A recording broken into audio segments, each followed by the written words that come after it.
ఈరోజు సాయంత్రం పిల్లలు స్కూల్ నుంచి వచ్చేసరికి వాళ్ళకి చక్కగా సింపుల్‌గా స్నాక్స్ లాగా చేసి పెట్టడానికి బాగుండే ఒక చూపిస్తాను. అలాగే మనం కూడా చాలా బాగుండేది. చపాతీ పన్నీర్ రోలు సింపుల్‌గా, టేస్టీగా అండ్ హెల్తీగా చాలా చాలా అంటే చాలా టేస్టీగా ఉంటుందండి ఇది. ఒకసారి చూసేయండి. దీనికోసం పన్నీరు, కొత్తిమీర, క్యాప్సికమ్, టమాటో, ఉల్లిపాయ ఇవన్నీ కట్ చేసి స్లైసెస్‌గా కట్ చేసి పెట్టుకోవాలి. అలాగే పొట్టు తీసిన వెల్లుల్లి రెబ్బల్ని ఒక 10 వెల్లుల్లి రెబ్బల్ని సన్నగా ముక్కలు కట్ చేసుకోవాలి. ఇప్పుడు దీన్ని స్టవ్ వెలిగించి పాన్ పెట్టుకుని కొంచెం ఆయిల్ వేసుకుని అలాగే కొద్దిగా బటర్ కూడా వేసుకోవాలి. బటర్ కూడా వేసుకున్న తర్వాత ఇప్పుడు మనం కట్ చేసి పెట్టుకున్న వెల్లుల్లి ముక్కల్ని వేసుకుని ఫ్రై చేసుకోవాలి. ఇవి ఎక్కువగా ఫ్రై అవ్వకూడదండి, లైట్ గా మాత్రమే ఫ్రై అవ్వాలి. ఇది సాయంత్రం పిల్లలు స్కూల్ నుంచి రాగానే మనం ఇలా చేసి ఇచ్చారంటే కనుక చక్కగా హ్యాపీగా తినేస్తారండి. వాళ్ళకి చాలా నచ్చుతుంది, చాలా హెల్తీగా ఉంటుంది. ఇప్పుడు మనం స్లైసెస్ గా కట్ చేసుకున్న పన్నీర్ ముక్కలు ఏవైతే ఉన్నాయో వాటిని కూడా వేసుకుని మెల్లగా కలుపుకుంటూ ఫ్రై చేసుకోవాలి. చూస్తున్నారు కదా, ఇలాగా ఈ సైజులో కట్ చేసుకున్నాను అనుకోండి, మనకి మరీ చిన్నవి కాకుండా ఉంటాయి. ఇలా మెల్లగా కలుపుకోవాలి. పన్నీర్ ముక్కలు అనేది చితికిపోకుండా ఉండాలి. చూస్తున్నారు కదా, చక్కగా ఫ్రై చేసుకోండి. ఇది చపాతీ పిండి కూడా నేను ముందుగా కలిపేసుకుని చపాతీలు చేసి ఫ్రై చేసి పక్కన పెట్టుకున్నాను. ఇప్పుడు దీని మీద లైట్ గా సాల్ట్ చల్లుకోండి, ఎక్కువ వేయద్దు, లైట్ గా సరిపోతుంది సాల్ట్ అనేది. అలాగే కారం కూడా వేసుకోవాలి, కొంచెం పసుపు. ఇవి 3 వేసిన తర్వాత ఇప్పుడు మళ్ళా మెల్లగా అడుగు నుంచి కలుపుకోవాలి. కొంచెం వేయించిన జీలకర్ర పొడి కూడా వేసుకోండి.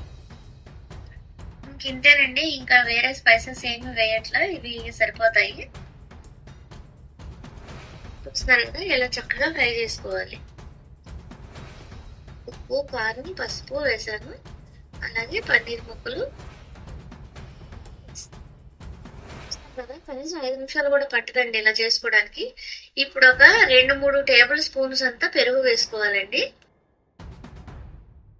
ఒక 2-3 స్పూన్స్ పెరుగు వేసుకుని మళ్ళీ ఒకసారి కలుపుకోవాలి.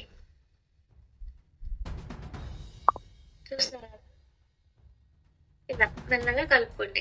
ఇప్పుడు మనం స్లైసెస్ కట్ చేసి పెట్టుకున్నాం ఉన్నాయి కదండి, క్యాప్సికమ్ ముక్కలు. చూస్తున్నారు కదా, క్యాప్సికమ్ వేసుకోవాలి. అలాగే ఒకదాని తర్వాత ఒకటి. ఇప్పుడు ఉల్లిపాయ ముక్కలు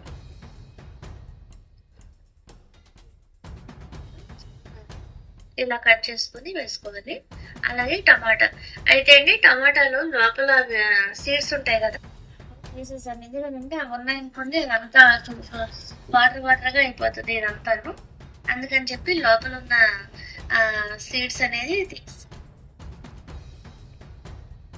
కట్ చేసి పెట్టుకున్న స్లైసెస్ లాంటి ఉల్లిపాయ ముక్కలు ఉన్నాయి కదా, అవి కాసిన పక్కన పెట్టుకోండి. అన్నీ వేసుకోవద్దు, కొంచెం. ఇది చూసారు కదా, ఎక్కువసేపుగా మగ్గనివ్వద్దండి. వాటర్ లాగేసి కొంచెం దగ్గర పడిపోయే వరకు ఉంచుతాం. లాస్ట్లో కొత్తిమీర చల్లేసుకుంటే దీనిలోకి చక్కగా రెడీ అయిపోయింది.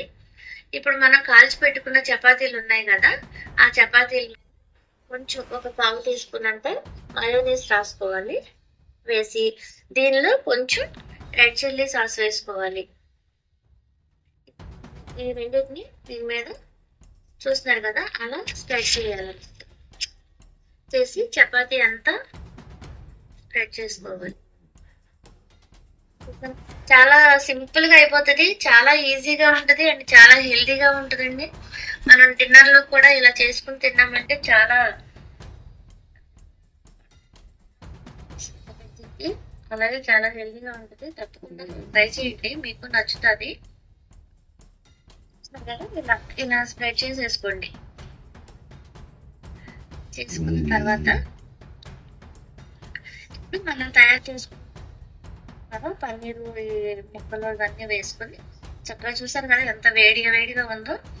అలా వేడివేడిగా ఉండగానే మనం ఎంత కావాలంటే అంత పెట్టుకొని దాని మీద పైన పచ్చి ఉల్లిపాయ ముక్కలు కట్ చేసి పెట్టుకున్నవి ఉన్నాయి కదా, అవి కూడా వేసుకుని దాని మీద కొంచెం కొత్తిమీర చల్లుకోండి. టేస్ట్ ఉంటుందో మీరు ఒకసారి ట్రై చేయండి, మీకే తెలుస్తుంది. చాలా సింపుల్ గా అయిపోతుంది. డిన్నర్ లో కానీ చూస్తున్నారు కదండి ఎంత కలర్ఫుల్ గా, ఎంత చక్కగా, ఎంత బాగుందో. ఇలా చూస్తేనే కాదు, మీరు ఒకసారి తప్పకుండా ట్రై చేయండి, మీకు అర్థమవుతుంది దీని టేస్ట్ ఎలా ఉందో. మీరు తప్పకుండా ట్రై చేయండి. మీకు ఎలా వచ్చిందో కూడా కామెంట్ రూపంలో లైక్ చేయండి, షేర్ చేయండి, సబ్స్క్రైబ్ చేయండి. Thank you for watching.